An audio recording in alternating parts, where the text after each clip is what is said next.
Life isn't fair at all. At all. So what are you going to do about it? I knew that no one was coming back to help me.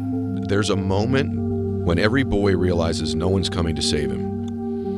And that's when he becomes a man. And some boys never get there and stay children forever. It's solely on me. So I had to start developing an indestructible mental toolbox.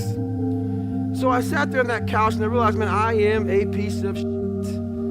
And even though the world helped me get here, my false reality helped me even more. The bottom line is, no one's coming. No one. No one's coming to push you. No one's coming to tell you to turn the TV off. No one's coming to tell you to get out the door and exercise. Nobody's coming to tell you to apply for that job that you've always dreamt about. Nobody's coming to write the business plan for you. It's up to you. And because you're only ever going to do the things that you feel like doing right now or that feel good right now, unless you understand that you've got to parent yourself, you got to push yourself. Look around you. There was no team. It was you. There was no weight loss program or mom and dad waking you up saying you can do it, you can be better, trying to build belief. You built belief when you had nothing. Rock bottom. The thing is, man, it's always going to be a party. There's always going to be a time to celebrate and a time to join friends or a day to, the bars are always open. Always open. No matter how old you are, they're always open, you know?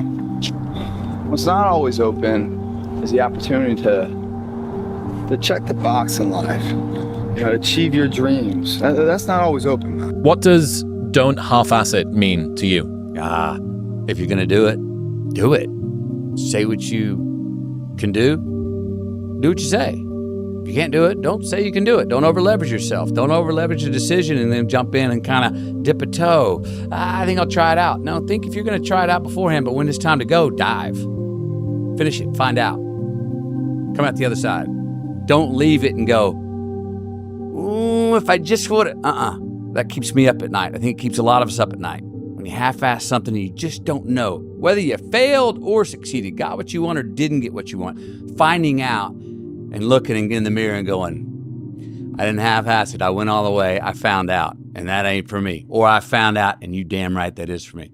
That's a great place to get to. But the limbo of not knowing, if you half-ass something, the limbo of going, I hedged my bet. What could have happened? You don't know. What if? A lot of times I'll be in a 200-mile run or something like that, and I'm all jacked up. Body's broken, mind's broken, spirit's broken. The biggest purpose in life isn't all that. It's how you respect yourself, how you look at yourself. That's an everyday fucking journey. I started to say, what if I can pull this off? When I first walked into the Navy SEAL recruiter's office, he looked at me and said, there's only been 35 African Americans in 70 years make it through. You know what I said to myself? What if I can be the 36th? So every day you should be getting after it. We look at determination, self-discipline. We look at hard work. All these terms is almost like we dread them. Almost like a punishment. It's the what if I can pull off a miracle. What if I can become someone that no one thinks I can be? And just me talking about that, I have the hair going up on my arms because it makes me just like, what if? Those are the biggest words of all time as far as respecting yourself. So don't look at them as dread and punishment. Look at those words as a lifestyle. Stay hard. This is real, dude. This is real. And every day, I'm set back. We do that shit with everything in life. When New Year's coming up, guess what? Don't have a quitting mind. Repetition every day. Stay hard. Don't talk about it. Be about it. Practice what you preach. Stay hard. Learning comes from the edges. Change is uncomfortable, and it rarely happens without a lot of stress, and many of the periods of radical and important change in your life happen because of the severe challenges that you faced. Would you pay the price back then for the insights and developments that you have now? If so, Have faith that whatever stresses that you're facing right now will lead to a greater version of you in the future. You have to envision something that is more powerful than you. Something has to get you out of bed. You should be a monster, an absolute monster, and then you should learn how to control it. Oh, but that's a shitty day to train. It's 40 degrees, raining, windy, nasty. A positive monster is somebody who says no and means it. Because when you say no, what you mean is, there isn't anything you can do to me that will make me agree to do this. Why is that a monster? Because you have to be, because no one will take you seriously otherwise. Those cats are inside the treadmill. You can't let conditions dictate your outcome. They believe that if it rains or snows, or it's too windy, they may cancel the marathon. They cancel shit. No one will take you seriously. Like, no means if you keep pushing this, something that you do not like will happen to you. That's what no means. You don't have any strength of character unless you can put up a fight. You better train with whatever conditions I can give you. The person that usually feels me, she's taking a day off in the car right now because it's too nasty. Don't do the same. Stay home. You know, and to be able to say no to something is to be able to put up a fight. So, and you can't do that if you can be pushed around.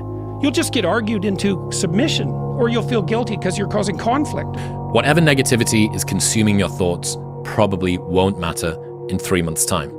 In 3 months' time, you won't remember the corrosive texture of your mind, or the boring, repetitive things that you thought, or maybe even what you were worried about. When you say you're going to do something and then you follow through and you do it, not at the end when you cross the marathon, you finish it, or your hands raised. I'm talking about right now. The small steps in between the big successes that everyone sees. No one sees this. Then the time come for you to be your own man and take on the world, and you did. But somewhere along the line, you changed. You stopped being you. You let people stick a finger in your face and tell you you're no good. And when things got hard, you started looking for something to blame, like a big shadow. The challenge that you're facing is a gift, and leaning into the discomfort as if you invited it through the door, saying thank you for the opportunity to learn and reflect because it's making you better. Anti-fragility is alive and well every single time that we overcome these obstacles. Let me tell you something you already know. The world ain't all sunshine and rainbows. It's a very mean and nasty place, and I don't care how tough you are, it will beat you to your knees and keep you there permanently if you let it. You, me, or nobody is gonna hit as hard as life. But it ain't about how hard you hit. It's about how hard you can get hit and keep moving forward. How much you can take and keep moving forward. That's how winning is done. Now, if you know what you're worth, now go out and get what you're worth. But you gotta be willing to take the hits and not pointing fingers saying you ain't where you wanna be because of him or her or anybody. Cowards do that, and that ain't you. You're better than that.